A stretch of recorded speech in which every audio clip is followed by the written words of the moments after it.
channel does not promote or encourage any illegal activities. All contents provided by this channel is meant for educational purpose only.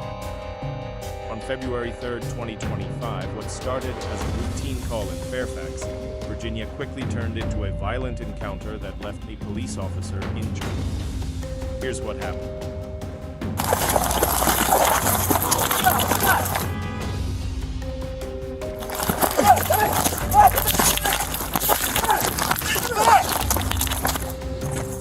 At 2:38 p.m., Fairfax County Police responded to a suspicious event reported at the 12800 block of Fair Lakes Parkway.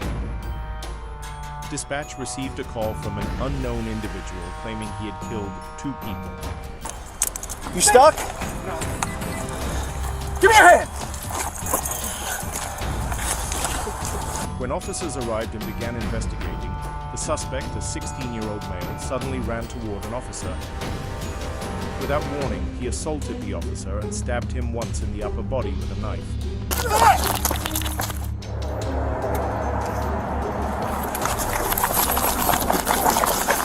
The suspect was quickly subdued and taken into custody.